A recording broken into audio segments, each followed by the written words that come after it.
Police उस रात की सीसीटीवी फुटेजेस चेक कर रही थी और उन्हें ऑफिस की बिल्डिंग के कैमरे में कुछ नहीं दिखता। बस नैना रोड के दूसरी तरफ जाती नजर आती है और उसके बाद का वीडियो पुलिस को नहीं मिलता।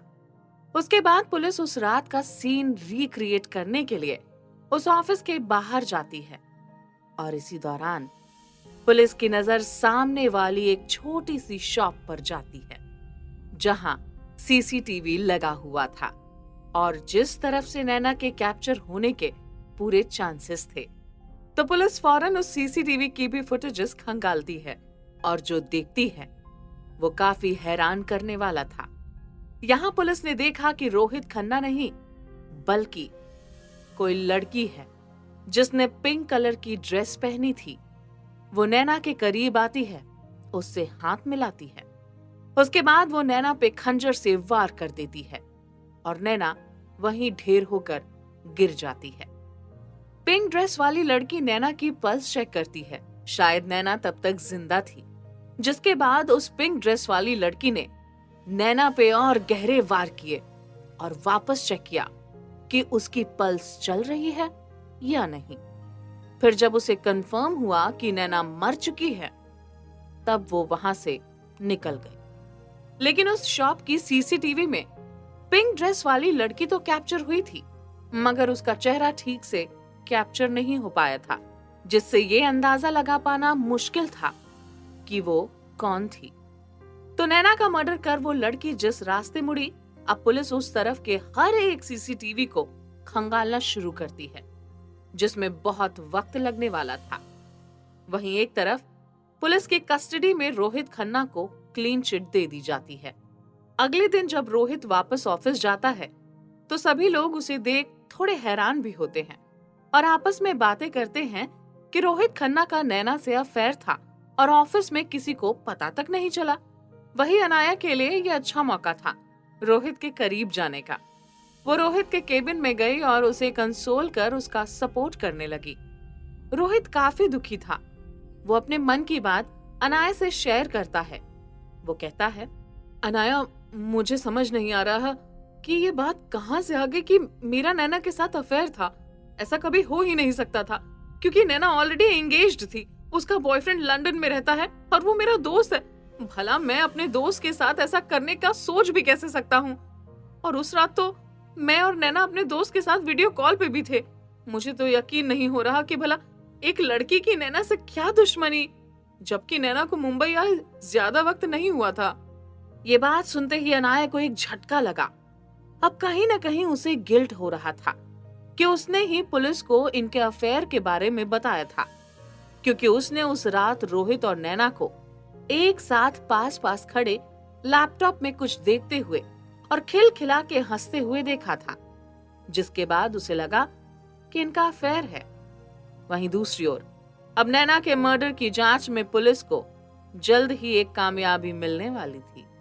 पुलिस नैना के कातिल तक पहुंचने के लिए उन रास्तों की सीसीटीवी फुटेजेस खंगाल रही थी जिन पे वो पिंक ड्रेस वाली लड़की गई थी। और ऐसा करते करते पुलिस को एक जगह उस लड़की का चेहरा साफ साफ सीसीटीवी में दिख जाता है।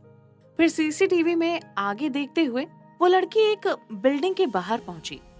ये एक अपार्टमेंट था और बदकिस्मती से इस अपार्टमेंट की बिल्डिंग के अंदर की तरफ कोई सीसीटीवी नहीं लगा हुआ था और जो एंट्रेंस पे एक सीसीटीवी था वो कई महीनों से खराब पड़ा हुआ था। तो अब पुलिस के पास काफी सबूत आ गए थे उस पिंक ड्रेस मर्डरर के। एक, उसकी साफ तस्वीर, दूसरा, उसका पता। ऐसा लग रहा था जैसे उस लड़की को पकड़े जाने का कोई डर नहीं था, इसीलिए ही शायद वो कत्ल कर बहुत ही आम रास्ते से, आम तरीके से अपने बिल्डिंग तक आ गई।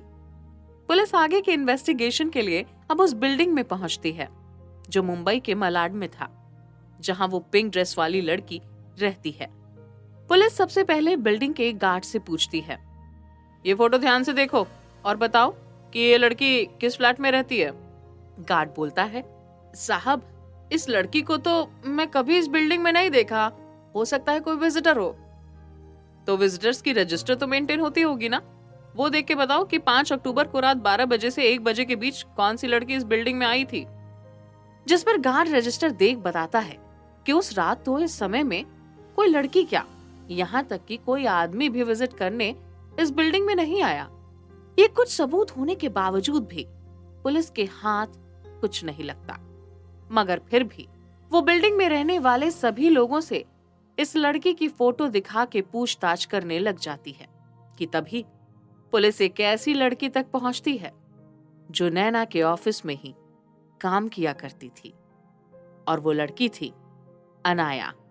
अनाया इसी बिल्डिंग में रहती थी, और जब उसे मालूम पड़ा कि जिस लड़की ने नैना का मर्डर किया था वो इसी बिल्डिंग में रहती है, तो वो बेहद डर जाती है। उसे अपनी जान खतरे में होने का डर होने लगता है कि कहीं वो नैना के बाद उसे मारने तो वहां नहीं आई थी। फिर पुलिस अनाया को आश्वासन देती है कि आप डरिए मत, इस बिल्डिंग में हमारे गार्ड्स तैनात रहेंगे जब तक ये केस सॉल्व नहीं हो जाता।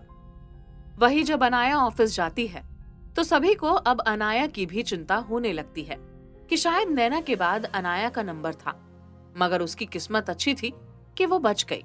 और ऑफिस के कलीग्स आपस में बात करते हुए कह रहे थे कि कहीं ऐसा तो नहीं कि ये पिंक ड्रेस वाली लड़की को रोहित खन्ना पसंद हो, और क्योंकि नैना रोहित खन्ना के साथ ज्यादा दिखती थी और नैना के बाद एक अनाया से उनकी दोस्ती थी, तो शायद उस लड़की ने जलन में ऐसा कुछ कर दिया हो।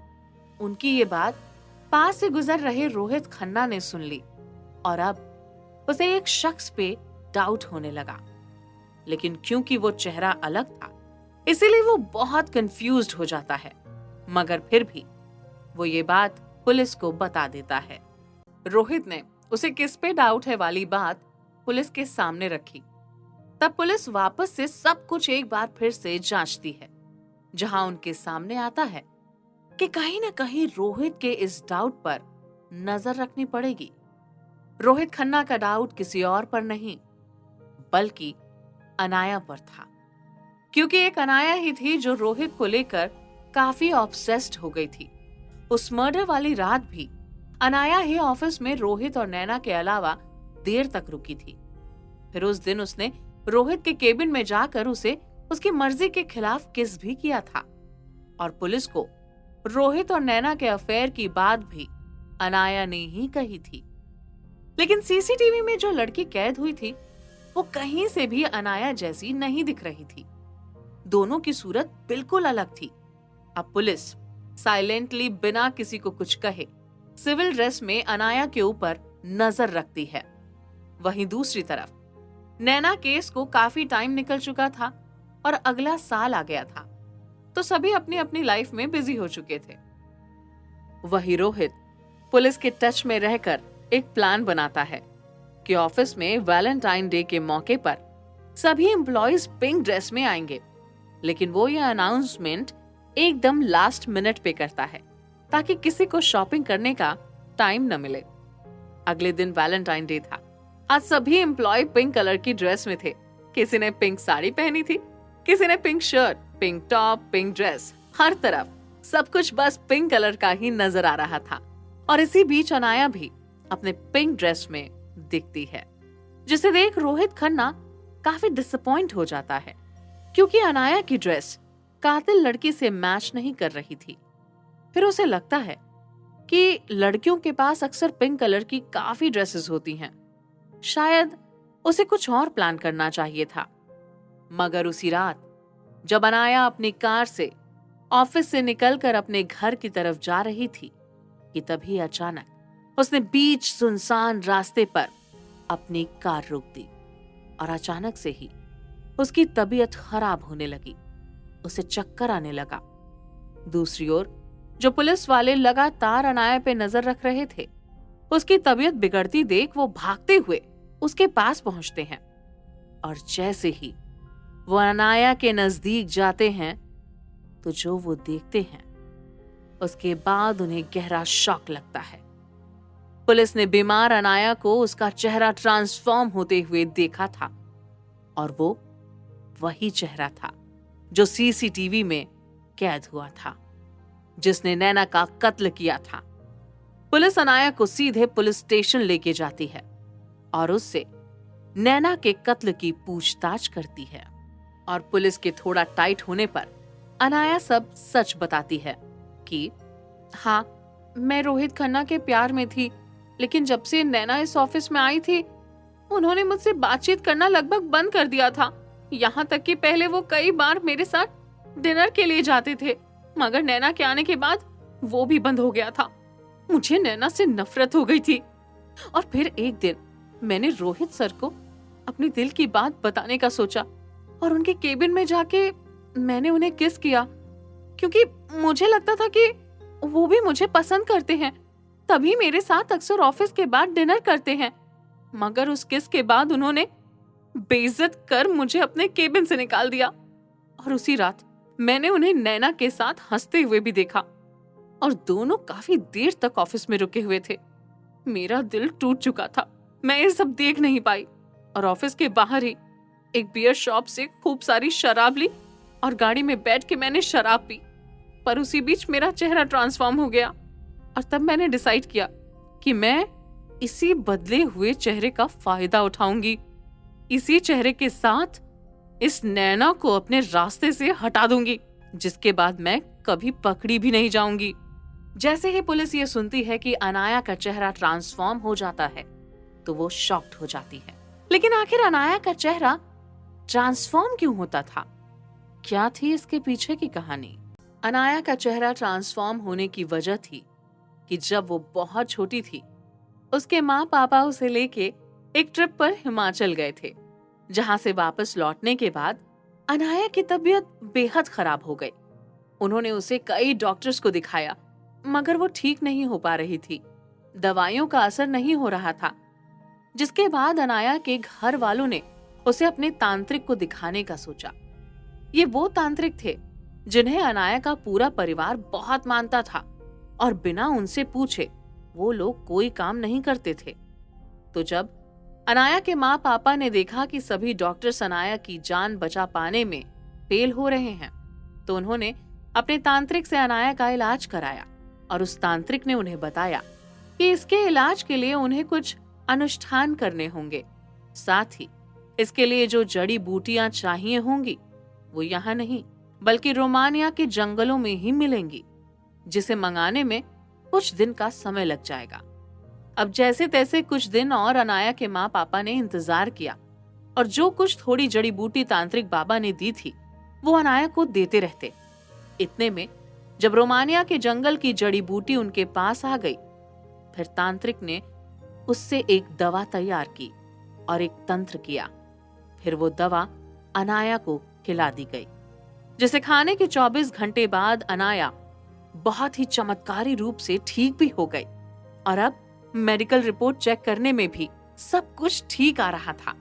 ये चमत्कार तो अनाया के साथ हो गया था, लेकिन उस तांत्रिक ने अनाया के माँ पापा को एक बेहद जरूरी बात भी बोली थी कि क्योंकि इस दवा में काफी तंत्र मंत्र किया गया है और ये कोई आम नहीं, बहुत ही खास जगह से मंगाई गई जड़ी बूटी है, जिसमें काला जादू किया गया है ताकि तुम्हारी बेटी बच सके।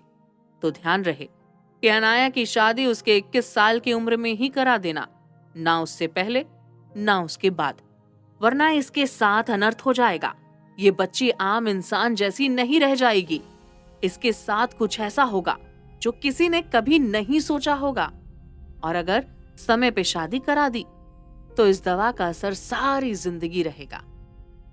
और उस दिन जिस दिन अनाया अपने घर से भागी थी, उस दिन उसकी शादी के लिए उसे देखने लड़के वाले घर आ रहे थे, मगर उसकी शादी नहीं हुई क्योंकि वो भाग के मुंबई आ गई और वो साल जैसे खत्म हुआ, उसके बाद हर महीने 5 दिन के लिए वो किसी और चेहरे में ट्रांसफॉर्म हो जाती और इसका दूसरा कोई इलाज नहीं था। उसे वो चेहरा मिलता जो इस दुनिया में मौजूद नहीं होता, जिसका उसने फायदा उठा नैना का मर्डर किया। उसे लगा था कि पुलिस उस तक कभी नहीं पहुंच पाएगी, मगर फिर भी वो कानून के लंबे हाथों से बच नहीं पाई। तो दोस्तों, आशा है आपको हमारा ये शो पसंद आया होगा। आपको ऐसी ही दिलचस्प कहानियां सुनाने हम यही मिलेंगे कुकू FM पर।